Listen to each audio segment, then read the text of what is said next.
Good afternoon, I'm Sean Yao, and this is One News Now. The Education Department will be issuing guidelines on extracurricular activities for this school year.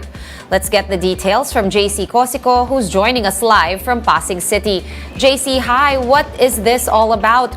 Why do we need guidelines for extracurricular activities? Is this still to address COVID?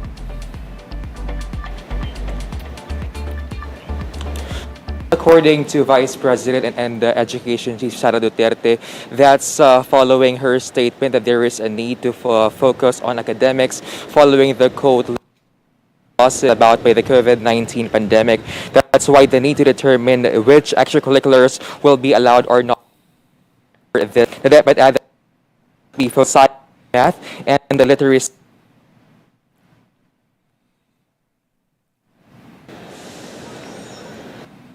Right. JC, hello. I think we've lost the connection. JC, can you hear me? All right, let's move on now. First, while we try to fix that connection with JC Cosico, we have Cebu City agreeing to put on hold its order allowing the optional use of face masks. DILG Secretary Benher Abalos confirmed this in a statement after a conversation with City Mayor Mike Rama. Abalos also appealed to other LGUs to keep on mandating the use of face masks until the matter has been discussed by the IATF.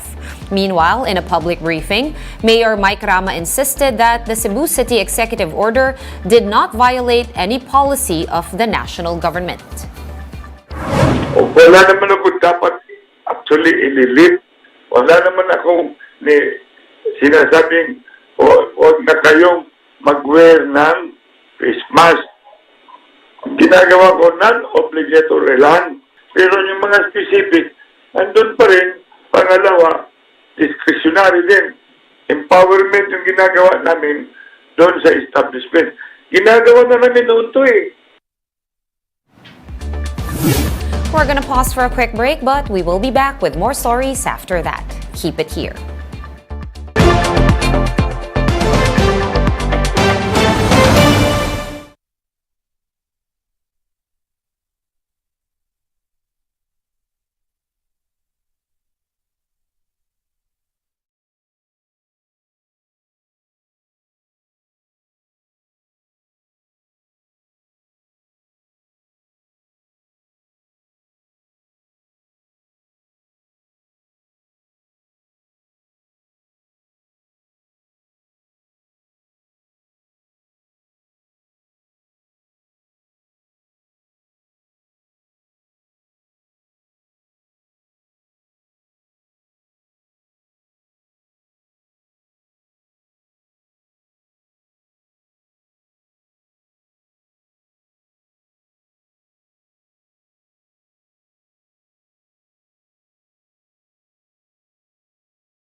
still watching One News Now. I'm Sean Yao.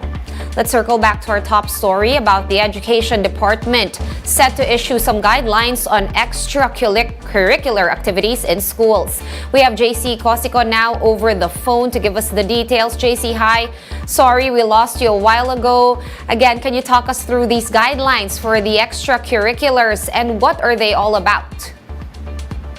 The Vice President and Education Chief Castro earlier said that there must be focus on academics given the learning losses brought about by the COVID-19 pandemic, hence the need to determine which extracurriculars will be allowed or not for this school year. And the DepEd also added that there must be focus on science, math, and the literary skills of the students, and the memo on this extracurriculars will be released soon. Sean. All right. What about these reports that have been coming up about alleged sexual harassment in schools? Has there been any significant update on the investigations?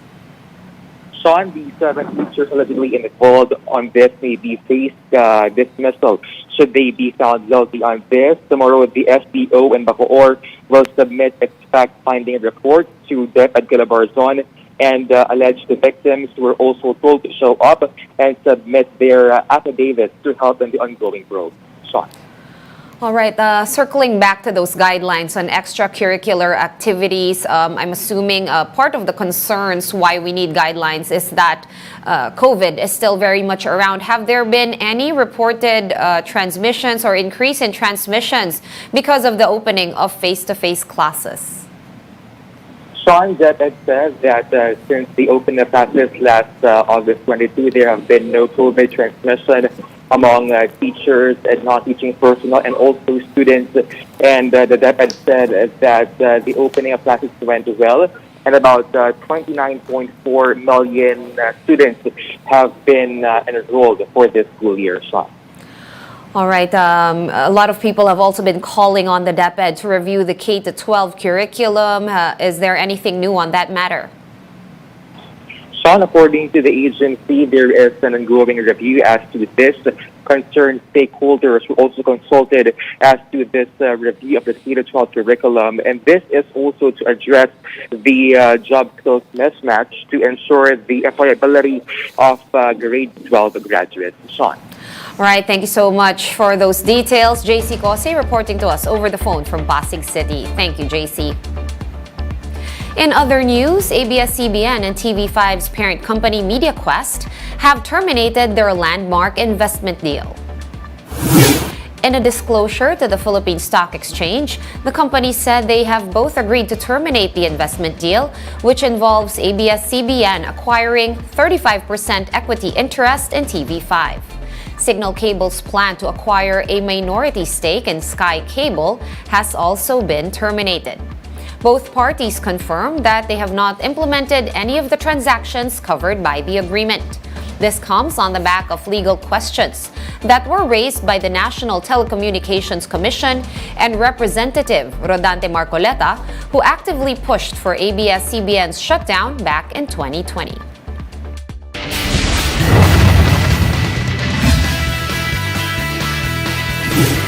And the TNT Tropang Giga is that much closer to claiming back-to-back titles in the Philippine Cup after beating San Miguel in Game 5 of the finals. Marty Bautista with the details.